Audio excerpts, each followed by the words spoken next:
just so small. This is Obie Smith, and you're tuned in to About That.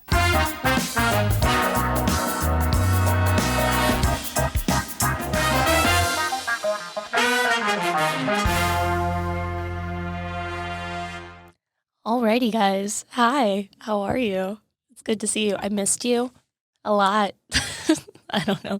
Is it weird that I kind of forgot how to do this? I don't know. It's been a minute since I've came in and recorded. I've had a lot of life changes lately. 2022 is one for the books so far. It's definitely a new year. It is February, and I'm already just a hot mess. I don't know. I'm not sure what direction we're going in today. I have a couple ideas, as always. I was just explaining to Kyle, coming into this episode, about how, my brain and how I think and how when I talk, it's, all around the room and stuff. And I can, see my thoughts and see where I'm going. And that's why we were talking about with last episodes that we uploaded, where we had video and stuff, and I'm, intensely looking at the camera. I'm not a fan of it. I'm really not. So I'm going to try to this is new for us. I know this is your first time. This is my first time too. So we're working through it together. And I'm trying to feel a bit more natural while I'm talking. So it's not just don't vape, I don't, that wasn't really a vibe, if I'm being honest with you guys. But yeah, no, a lot of life changes and stuff have been coming up. I've recently went through an insanely eye-opening experience. And I know we've done an episode on mental health before, but I feel like it's something that I'm very inept at talking about. So I kind of feel like it's going to become a thing, of us just kind of sitting down and talking about mental health. It's really important to me, honestly.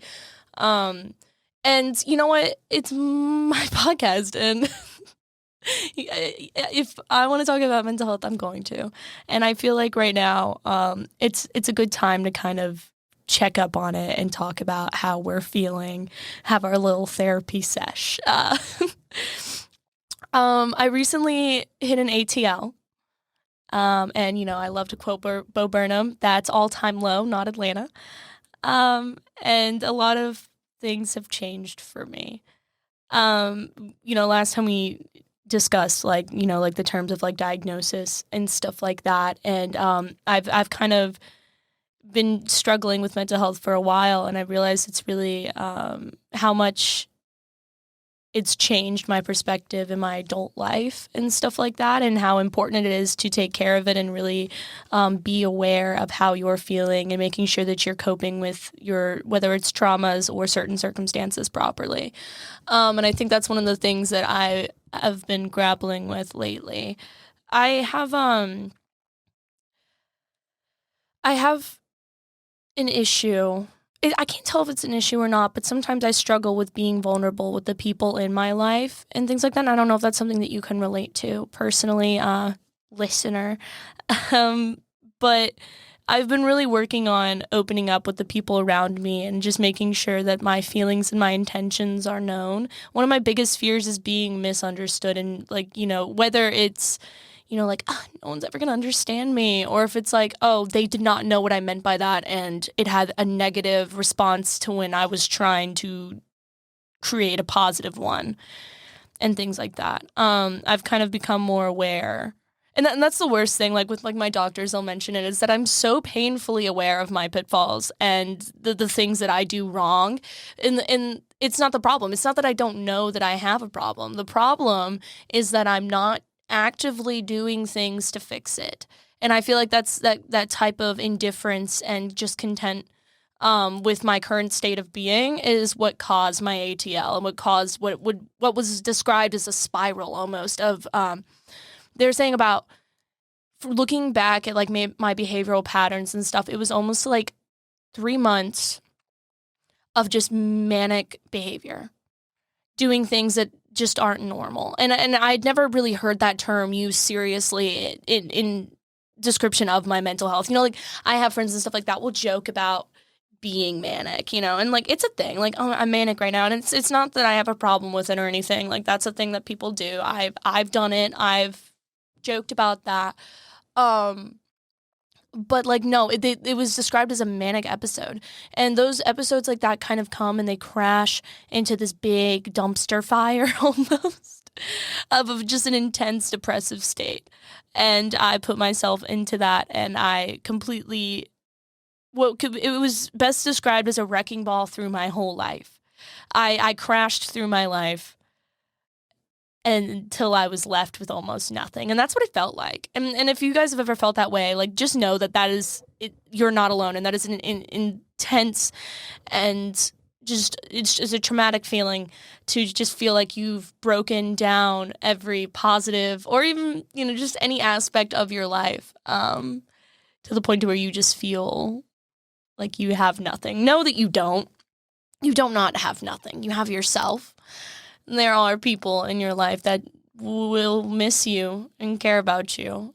And it may not feel like it sometimes, but oh my God, I promise they're there. And the thing that I wish is that I didn't take such a traumatic event to provoke that reality, if that makes sense. Like in those moments you feel helpless, you feel lost, you feel like there's nobody there, and then something happens and you're lucky to make it out, and then you're like, oh shit, there's so much good. There's so many people who love me and who value me and want me to stay here and want me to be here and would fucking miss me if I was gone, and you don't really feel that in those moments, and it sucks. I wish we could, guys. I wish we could. Like, I don't know why I'm treating this like you guys are going through this experience with me, but like I like to think you are.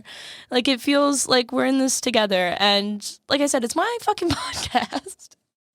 So if this is my therapy, it's my therapy. I'm joking. You're not entitled. Well, you're not obligated to listen to me talk about that, but. Yeah, no, the last mental health episode we covered about, like how the end of the year, it's a big time for, you're about to expel a lot of emotional energy and stuff like that. And, I feel like at the time, like it did apply. It makes sense. Like, there's a lot of stuff going on with like holidays and everything like that. And, the family and end of the years and deadlines and everything and making sure you have time off. Like, yeah, that is very stressful, but I think I underrated it, not underrated. The thing is that can apply to any moment of your life. Any moment of your life can be a moment of emotional vulnerability and not vulnerability, emotional intensity. And it can happen out of nowhere and you're not noticing it. And I realized that, I don't know. If you guys are struggling right now, you feel like there's a lot on your plate and everything like that, and you feel like you're not being understood, please seek help. That's what I wanted to start this episode out with, and I kind of wanted to discuss a little bit. I have a lot of like plans to continue to develop on my perspectives on mental health and really get into it with like with some guests and stuff like that. Trying to make it a bit more entertaining and fun than me just kind of take care of yourself. Instead of me doing that, I don't want to sit on a soapbox for too long with you guys, but yeah, no. I'm not sure if it's a curse or a luxury to be well traversed in the psychiatric field. But I've realized through the years of my life how difficult it is to land on a diagnosis. And I didn't really, now I kind of see a diagnosis is not the most important thing. Like a lot of people, like they'll self-diagnose and stuff like that. Like these are terms that are just used as a blanket on a collection of symptoms and stuff like that. But the problem is in the psychiatric field and the psychological field itself, I use those terms synonymously, but the psychiatric kind of is more on like that medical, like medication side of it. I'm talking about it like in the grand scheme of things. One of the biggest issues that I have noticed personally myself and what has affected my journey through it is the symptomatic overlap that can lead to a misdiagnosis and then therefore the improper type of treatment. I was misdiagnosed a lot through my childhood and my journey with mental health, and I trust the professionals who know me. And like the thing is I like wasn't consistently seeing a professional in my adult life, only in my youth. And there are a lot of different disorders that stem as you get older, like stem from those like base kind of symptoms as you get older and develop, whether it's through trauma, whether it's through your experiences. But those disorders are more reflective with your behavioral patterns rather than your symptomatic checklist. You know what I mean? Like the thing is you can sit there and be like, oh, someone is depressed. They're dealing with, and the thing is with depression, and it's on like multiple levels of intensity, and it's crazy because there are so many disorders and stuff like that that are treated. Like they need to be treated differently. Like the medication that I was on, I didn't know that it was actually making my state worse. And even other than that, did you guys know? I didn't know this. I created the bad habit of just like stopping my medication. Just boop. No, I don't want to take it anymore. That causes, like, your brain is used to getting these chemicals artificially. Your brain is getting used to that as you start on medication and stuff like that. And there are some people who probably don't know what this is like, but it's not just with medication for mental health. Like, your body is getting used to receiving these chemicals and stuff artificially. And if you just stop that, like with anything, if you just, boom, stop, it is worse. It leads to like, it could be like a depressive episode or something like that. And you just, it's like all of the things that you've been building up just drop, and it puts you in a hole kind of. And that's, this is bad. The hole is bad. And I didn't really understand. And I feel like one of the, like, I used to really want to go into psychology and stuff like that. And I've been kind of opening up to more of that being a reality for me, and kind of looking into the different like professions that could be associated with it. Because like I'm into like business and marketing. Like I love that. But also like, is there a way that like psychology and the way that people work can be integrated into that? And there is, and I'm being open up to those opportunities and the reality of that. But I feel as if having such a personal experience with it altogether has been crazy. Like it seeing like throughout the years of my life how I've been misdiagnosed or how I've been treated in the psychological field and stuff like that. It has been crazy. I don't know if this is making sense, but no, yeah, no, I feel bad as well for like a lot of people that like struggle and like even with their mental health, and they don't really know how to go about getting help and know how to, like recognize that they do have, like, the thing is I hate to say you do have a problem. It's the first step, but like realizing that you're not neurotypical. I hate using that term, but like that there's something that needs tuning, that needs fixing. Like that realization is just the first step in a very long, very tiring journey, and that's daunting. Like some people, they start to struggle with mental health, and they start to feel a certain way. These like this feeling of inadequacy or something like that. Whether it's like intense anxiety, they have panic attacks, or like this crippling depression and stuff like that. No matter what it is, like starting that out, there's some people just like, boom, they get the help they need, they get the medication, they're on the right track, and they're good. And then there are the people that start to struggle, and they go through the trials and tribulations of fixing your own mind and like being able to be okay with your own mind and being able to come to terms with yourself. God, exhausting, right? And I remember like a lot in the last mental health episode, I talk about a lot like me struggling with my personal disorders. And then I was basically told, hey, you did all this research and you thought that you were dealing with this, but surprise, it's something else entirely. Like, can you imagine? Like me, I'm a very, I'm an advocate for mental health and stuff like that. And I'm very open about it. And I've talked about with like my MDD and my OCD acronyms, like talking about that, and then being told to like, hey, this is not what you thought it was. It's something completely different, and it's more of like an intense behavioral traumatic disorder that will affect you for the rest of your life, and we're going to try a bunch of different things to try and fix it. Like, it was like in that moment, my whole reality that I had, like, you know, the medication that I was on, the things that I was going through, all of that was just being told, like, hey, all of this that you've done, all of this work, all of the things that you've talked about, all the research and everything, throw that out the window. I mean, it'll be nice to know in the future, but like, that's not what's going on with you. It was like everything I knew was just shattered in that moment. And, like, the thing is like, my friends, my family, like, they knew I was, like, struggling with these things, and it was, like, I mean, they're, like, I am the person who's, you know, like, I'm the messenger. I'm the one saying, hey, this is what my doctor says, this is what I'm dealing with, this is how to, like, approach me and how to da-da-da-da-da, like, trying to, like, bring my family and my friends in and, like, try to, like, rationalize my brain, and it's like, hey, I've been doing it wrong the whole time.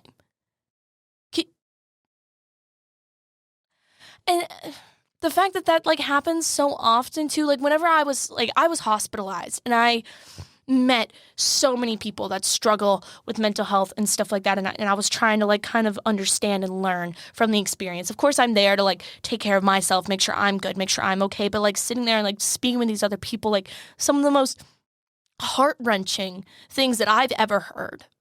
People who don't even know what reality is. Like, just can you imagine everything that you know just being distorted and twisted consistently to where you don't know what's going on anymore? Like that terrified me. And these people are struggling with it because of the complete, just, I don't know, not malpractice, but it's just like the instability and of like the instability of the idea of psychology altogether. Like it's, and I don't know if that can be fixed by like us creating more awareness. Like I feel like we, like, you know, I've said it before, we live in a time to where like talking about mental health and like opening up about that stuff is like, it is at like a peak. Like almost everyone is able to just be open and vulnerable about that. And it's accepted. Like if you feel the want to be open about your mental health, you can. Like that is a blessing that we have that. But like, is awareness enough? Like, are we focusing on the right things? Like, okay, yeah, we've gotten over the first hill of being like, okay, everyone's able to like, you know, like we're open about it. You're able to talk about it. You're able to be vulnerable and stuff like that. Like, yeah, that's awesome. That's phenomenal that I can even sit here right now and talk to you guys about this and that this could get through to other people and they could be feeling the same way. Like that is an amazing thing. But it's like, should we be doing more? Should I be doing more? I don't know. You know, like there are people like that still devalue mental health and they're like, oh, well, you know, everyone's depressed. Everyone feels this way. You know, you just got to fight through it and all that stuff. And it's like, those people still exist. Yeah. But they are, you know, a dime a dozen now. They're few, a lot less than they have been historically. And like the stigma and like the walls around mental health is being broken down. Yeah, I know. But like, it feels like I should be doing more. I don't know. Maybe that's just me. I'm like, I look at like, you know, I've discussed with like kids and stuff like that and the trauma that they are taught to endure and the things that they've went through and everything. And it's like, bah, are we ready as a society, as a group of people to tackle that? And are we ready to help this new generation that is being brought in on such like an open and positive, you know, thing where it's like, yeah, you can talk about your mental health, you can be open about it and stuff like that. Like, are we ready to the instability that creates? I don't know. It stresses me out, dude. Wow. You know, I mentioned about like with my traumatic experience and stuff like that, and I realized it sucks that something like that happened and has to happen in order to create change in my life and bring people, I don't know, to closer. Does that make sense? I felt like I was lying about how I felt often. And it's because like I felt like I had to be this like strong person and like, yeah, I was like so open about my mental health and stuff like that. But like, was I really talking about the horrible parts of it? In all honesty, no. Like, that's what's worrying me, is that we're going to have this like extremely optimistic view and openness on mental health, that we're not really focusing on the dangers and the scary parts of it. It's one of those things where like something becomes so open and like we can talk about it and like this is a safe space and stuff like that, but it's like not taking it seriously is really scary. And the people that like in my life that are so open about their mental health and like now I see them and I'm like, are you okay?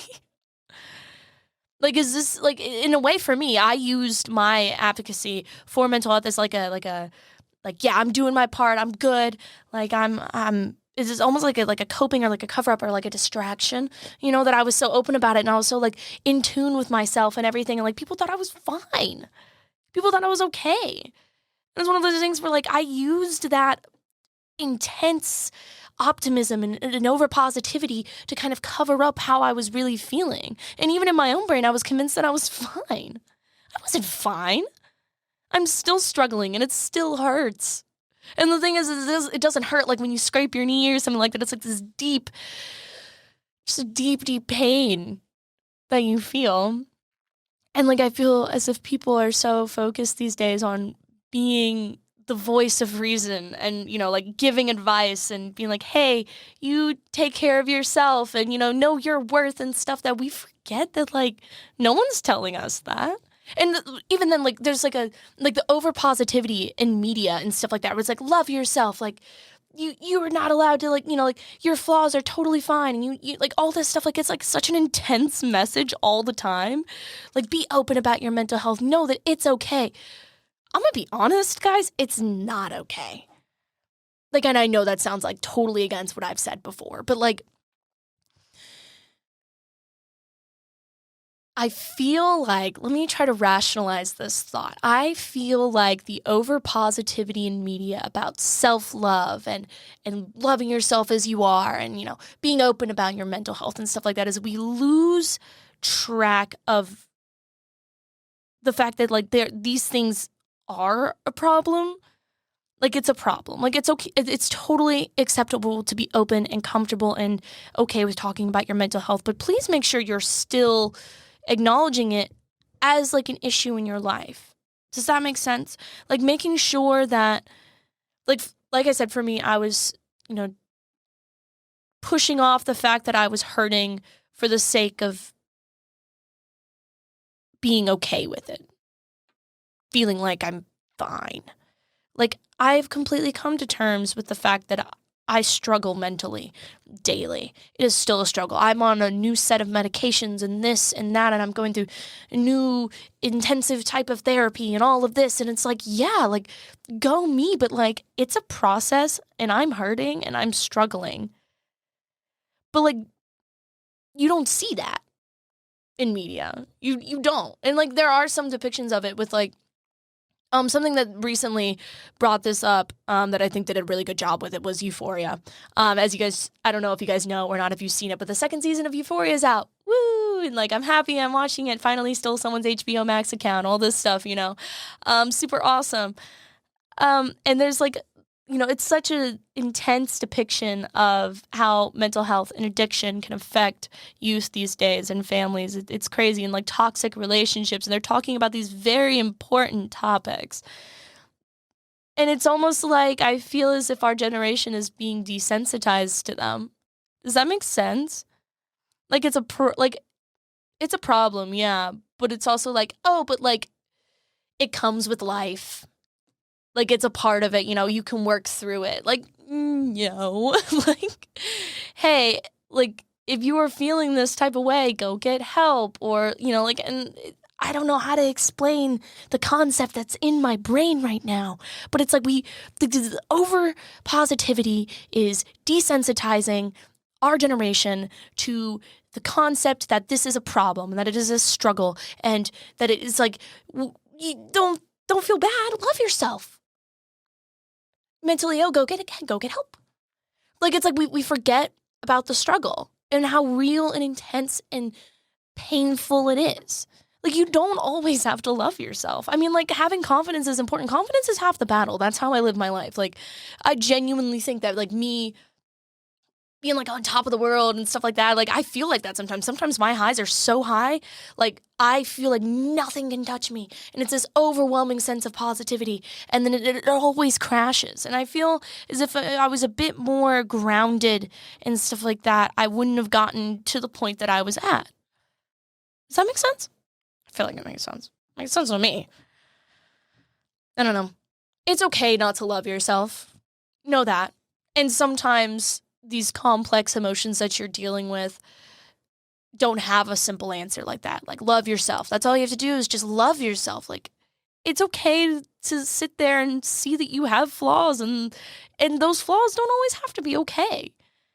And I know that's not the most encouraging message, but I feel like we've gone a little too far with that type of thing where it's like, it's okay to do this, this, and this. It's okay. Like, no, there's some habits and things that you do that need to be adjusted and fixed in order to promote the longevity of a happy life. Like, this optimism that we have and stuff where it's like, it's, like, it's okay to hurt, it's okay to be in pain, but it's not something that we should be content in. It's not something that we should be okay with. Does that make sense? It is okay, and it is human, and it is normal, but do not create a sense of comfortability in the suffering. That's the point I was trying to make, I think. And I think I allowed myself for so long being okay with struggling and being okay with not being open and being vulnerable and just being okay with that and being like, yeah, it's human and it's fine, and just not really fixing it. Saying, all right, well, I'm on these medications. I know that I have this, and this wrong with me. That's fine. No. Working on yourself should always be consistent. It's a consistent thing, and it's hard because you're never just gonna like one day be totally fine. Like, that's how it is. But like, recognizing that continuously improving on oneself, continuously putting in that work, putting in that effort, keeping yourself, whether it's productive or happy or whatever your goals are necessarily, like just kind of don't become too comfortable with not being okay. I feel like that was what I was going for. And it's such it feels bad to say that out loud. It really does, because I feel like last time I was like, it's okay not to be okay. Like, it is. It's a thing that, like, you should acknowledge that it's human. I should say it's human not to be okay. It is. It's human not to be okay. You're human. You're a person. It's human to struggle. It is human to feel pain. But you shouldn't allow that to be the baseline of your existence. Consistently trying to address the problems in your life and change them for the better, I'd hope, is something that I had lost track of. I became so comfortable with hurting.